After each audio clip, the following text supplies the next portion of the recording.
something weird that's kind of like occurred to me over the years, like trying to like contemplate, like if you think about like our time in our lives is like pretty short. It's like 70 or 80 years or something. And if you consider that like 70 or 80 years in comparison to like the length and expanse of like human history, because like I kind of like get into like grandiose like thought patterns like that. Like if you compare the entire lifetime to like the span of human history, or like even like the length of the existence of the universe and stuff, like it makes that span of time like so insignificant relatively that it may as well not even exist. It's so infinitesimally small that it may never have any impact on the entire universe, whether it had happened or not. Like, so that renders like our existence sort of meaningless and like, almost, like anything goes. But on the other hand, if we take a more like almost a self-centered or like solipsistic view of things, and we like wonder, like this is the only experience, this is the only way that anyone will ever experience with certainty the entire universe in my lifetime, because I can't be sure that anyone else is experiencing it in the same way or ever will. So in a weird way, like these 70 or 80 years, if I'm lucky, whatever happens, it might be the most significant in the entire existence of the universe, because it's the only time that anybody has really perceived or experienced its existence.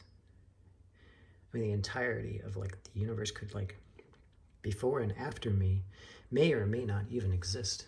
And there's no way really definitively that I could really convince myself otherwise except by experiencing it. So the time before and after my existence may as well not exist, in a different viewpoint anyway. And it's strange that the thing that imbues our existence with more meaning, when you take these two viewpoints in mind, and like compare them, the viewpoint that gives life more meaning in this case is the solipsistic one, the one where like I assume that my life is significant, and it is because it is the only existence that I think will ever really be had, for sure. And it's kind of weird to me. It's sort of the inverse of what I would expect. I would expect anyone who took more of a holistic view of the whole existence of the universe to be the one that would imbue their life, or all life, with more meaning.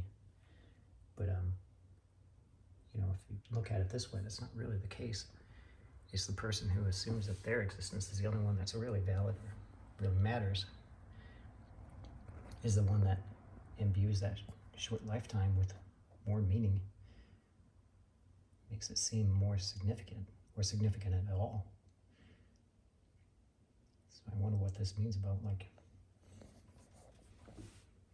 what dilemmas we might have in our everyday life that are really just coming down to sort of a struggle between those two viewpoints.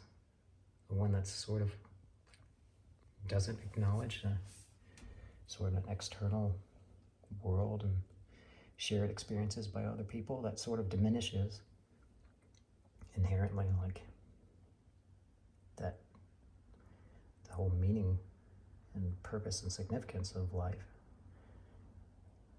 Or the one that doesn't acknowledge other people's experience, or an external persistence of the universe at all, separate from our own minds, in order to imbue life with more meaning than it might necessarily have. Also, these bananas are really good.